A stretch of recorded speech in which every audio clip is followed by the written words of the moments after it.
Let's get started with our first news. On their latest podcast episode, Usman and Henry got into a heated back and forth while breaking down the stacked UFC 320 card. The event features two massive fights, Pereira taking on Ankalaev for the light heavyweight belt, and Merab defending his bantamweight title against the always dangerous Corey. The debate kicked off when Henry stirred the pot, saying he believes Merab versus Corey should actually headline the card over Pereira and Ankalaev. In his eyes, Pereira isn't even a champion right now. He's simply a contender trying to reclaim his belt, so why should he get the top spot? Usman immediately disagreed, saying he prefers the old-school UFC format where the main event and co-main event are decided by weight class. In his view, the heavier divisions automatically get the headline slot, and that's the way it should stay. He reminded listeners that the only real exception to this rule was when Conor fought Eddie Alvarez for the lightweight belt, and that fight headlined over Woodley versus Wonderboy. For Usman, the tradition of heavier weight classes being higher up on the card still makes sense. Henry pushed back hard, doubling down on his point. He argued that if we're talking about the star of the night, right now it's Merab, not Pereira. He pointed out that Pereira doesn't hold a belt at the moment, which changes the dynamic completely. From Henry's perspective, the guy with the gold should always carry more significance than someone chasing it back. He emphasized that the fans are paying close attention to Merab, and his momentum is undeniable heading into UFC 3. Usman acknowledged Henry's point, even admitting it was a valid argument. Still, he maintained that Pereira versus Ankalaev 2 in Las Vegas is a massive fight and deserves to stay in the spotlight. He described it as a big card with a big fight, one that carries serious weight in the division. Usman explained that it's not just about the belt itself, but also about the history and impact of the fighters involved. For him, Pereira's star power combined with the rematch factor makes it clear why this is the headline attraction. The exchange highlighted the constant tension in combat sports between relevancy and star power. On one hand, Merab is red hot right now, leading the conversation with his relentless style and dominant performances. On the other hand, Pereira brings the kind of proven name recognition that moves the needle in terms of drawing casual fans. While Henry insisted Merab's fight is the one fans should really be tuning in for, Usman held firm that Pereira's presence makes the bigger statement on the card. As the two went back and forth, they kept circling around the same central theme: what really defines a main event? Is it the fighter with the title and current momentum, or is it the one with the established reputation and ability to sell the fight? For Henry, the answer was clear: Merab should headline. For Usman, tradition and the weight class hierarchy still hold the upper hand, especially when the names are as big as Pereira and Ankalaev. Before moving to the next news, we have one quick request for you. We're constantly working on improving our content to earn your love and support. That's why we'd truly appreciate it if you could take just a moment to leave a like on this video, subscribe to the channel, and hit the bell icon so you never miss an update. Move on to another news. Magomed Ankalaev is stepping into UFC 320 with full confidence and the odds in his favor, as many believe he will once again defeat Alex Pereira. The highly anticipated rematch goes down on October 4th at the T-Mobile Arena in Las Vegas, headlining a stacked card. For fans, this fight marks the first time either man has been inside the octagon since their previous clash at UFC 313, where Ankalaev ended Pereira's reign as light heavyweight champion. That night, the powerful striker met his match as Ankalaev controlled the action and walked away with a unanimous decision victory. The narrative heading into this rematch is fascinating. On one side, you have Pereira, the feared knockout artist who climbed divisions and conquered some of the best fighters in the world. On the other, you have Ankalaev, a methodical technician whose mix of striking precision, grappling ability, and fight IQ allowed him to neutralize Pereira's power the first time around. The betting lines tell the story. Ankalaev enters as a fair-sized favorite, and analysts like Modestas Bukauskas aren't questioning those odds one bit. In fact, Bukauskas openly stated his belief that Ankalaev will once again get the job done. He explained that while Pereira is extremely dangerous and well-versed in multiple areas, Ankalaev seems to have his number. In their first fight, Pereira's takedown defense surprised many, holding up against the Russian's grappling attempts. Yet despite that, Ankalaev was still able to implement his game plan, stay composed under pressure, and dictate the pace across 5 rounds. Bukauskas highlighted how Ankalaev's calm and calculated approach allowed him to chip away at Pereira's rhythm, denying him the openings he usually thrives on. In his words, "It feels like it's Ankalaev's time now." He believes the second fight will play out in a similar fashion, with Ankalaev's consistency and patience overwhelming Pereira's bursts of offense. What makes this rematch so compelling is the sense of urgency on Pereira's side. Losing once is tough, but losing twice to the same opponent could define his legacy at light heavyweight. Pereira has always been known for his knockout power, his ability to end fights in an instant. That threat is still very real heading into UFC 320. All it takes is one perfectly timed left hook, one moment of hesitation from Ankalaev, and the entire script could flip. But Bukauskas, along with many others, feels that Ankalaev's discipline will be too much to crack. For Ankalaev, this isn't just about beating Pereira again, it's about cementing his status as the man to beat at 205 pounds. He already proved he could dethrone a champion known for his ferocity, and doing it twice would silence any doubts about his legitimacy at the very top. This is his chance to show the world that he isn't just a champion by circumstance, but a dominant force in the division. As UFC 320 approaches, the spotlight shines brightest on this rivalry. The arena in Las Vegas will be electric, fans waiting to see if Pereira can summon the fire that made him a multi-division threat, or if Ankalaev's composure and skill once again dictate the outcome. The stakes are enormous, the tension is real, and for Ankalaev this is the opportunity to prove it is truly his ERA at light heavyweight. Move on to another news. After his impressive performance, Imavov sat down with Full Send MMA and delivered a strong message aimed at Khamzat. He made it clear that his focus isn't on chasing names, but on chasing the belt itself. His words were simple yet powerful. He congratulated Khamzat on winning the title, but immediately clarified that he wasn't calling him out specifically. Instead, he explained that he's calling out whoever holds the belt, because at the end of the day, that's all that matters to him. For Imavov, the goal is not personal rivalries. It's about securing gold and proving himself at the very top. Reflecting on his fight with Barallo, Imavov gave an honest assessment of how things unfolded inside the cage. He revealed that he could actually feel Barallo breaking as the rounds went on. At the start of fight week, he said Barallo seemed highly motivated and full of energy, but once they stepped into the octagon, that intensity slowly began to fade. Every time Imavov landed clean, it became more difficult for Barallo to maintain his composure. Imavov described it as a steady decline, where his opponent's will to fight seemed to diminish with each exchange. He explained that it's extremely difficult for a fighter to stay motivated when there appears to be no solution to the problems in front of them. That, according to Imavov, is exactly what happened to Barallo. The more pressure he applied, the more he dictated the pace, the more his opponent struggled to find answers. By the later stages of the fight, Imavov felt firmly in control, with Barallo simply surviving rather than competing.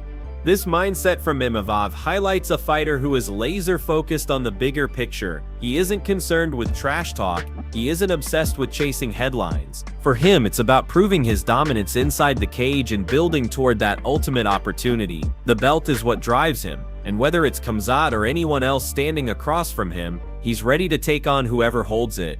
In his post-fight words, there was a calm confidence that stood out. Imavov not only secured a big win, but he also made a statement about his mentality. He doesn't just want fights, he wants meaningful fights.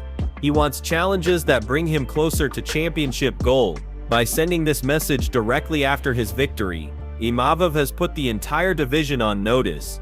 He's not chasing names, he's chasing legacy. Move on to another news. The fallout from UFC Paris continues to roll in, and the reactions are only getting louder. One of the latest voices to stir things up was Sean Strickland, who set his sights directly on Barallo. Strickland didn't hold back, calling him an idiot for making the decision to cut weight in order to be the backup fighter for Du Plessis versus Khamzat, all while having his own fight against Imavov scheduled just weeks later. This has been one of the hottest talking points surrounding the card because Barallo had to endure 2 weight cuts in such a short period of time. Despite that, he's been insisting it's no big deal, claiming he's more than ready to go. But Strickland wasn't buying any of it. He jumped on Twitter and blasted his former training partner. He wrote that Barallo is his buddy, but also an idiot.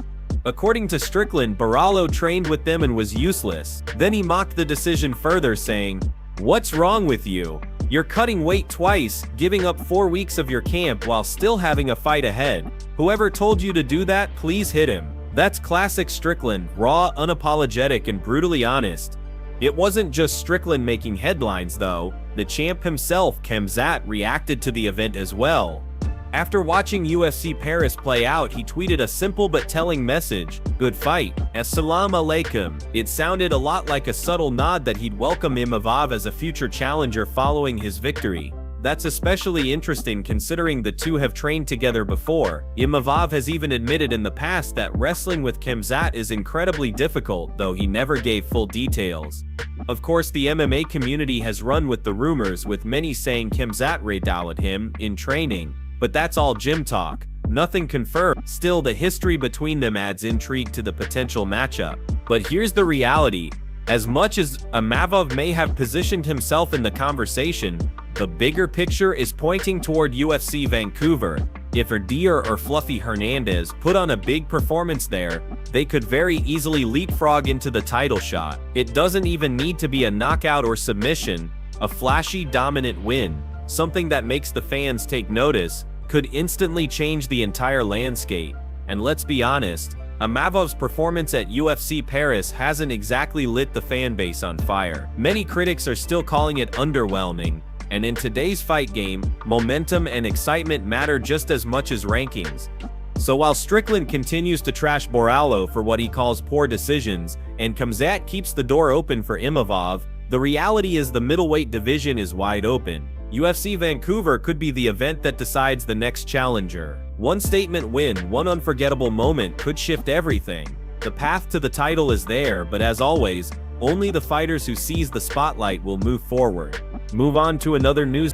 New details have emerged about the UFC's massive 7-day Cineventalab broadcast deal with Paramount, and it's giving fans a clearer picture of what the future will look like once the agreement kicks off next year.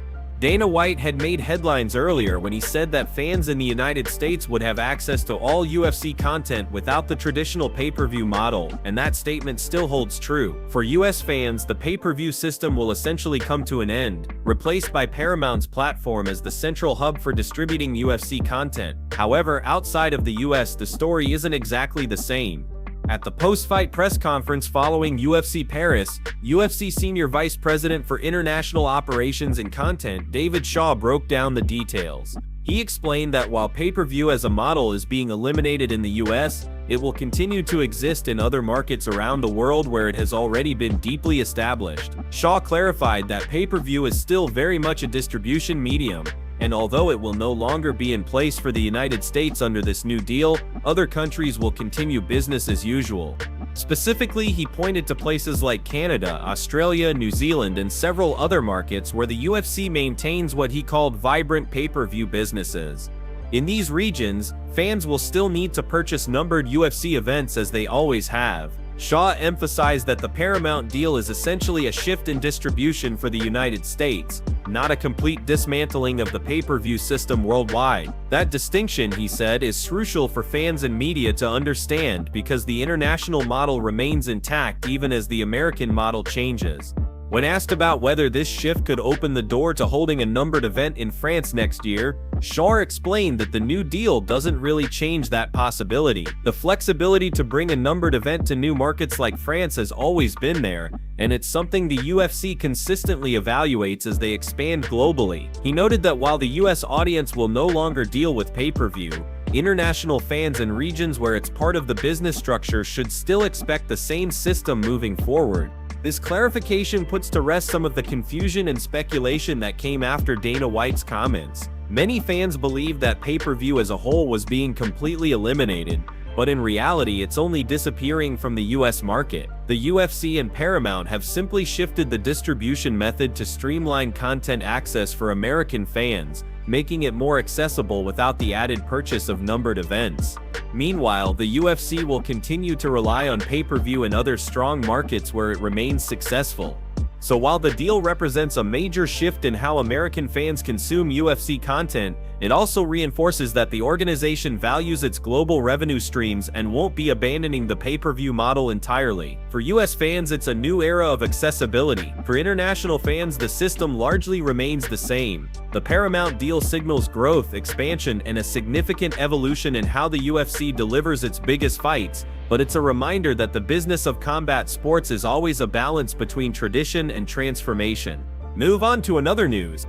Nassourdine Imavov just picked up a huge win at UFC Paris, and now the question on everyone's mind is what's next for him. Coming into this fight, Imavov was already riding strong momentum, and he managed to deliver once again in front of his home crowd. He stepped into the octagon against Pereira, a dangerous opponent who had not lost a fight since 2015. That streak alone made this matchup a serious challenge, but Imavov proved why he's one of the top contenders in the division.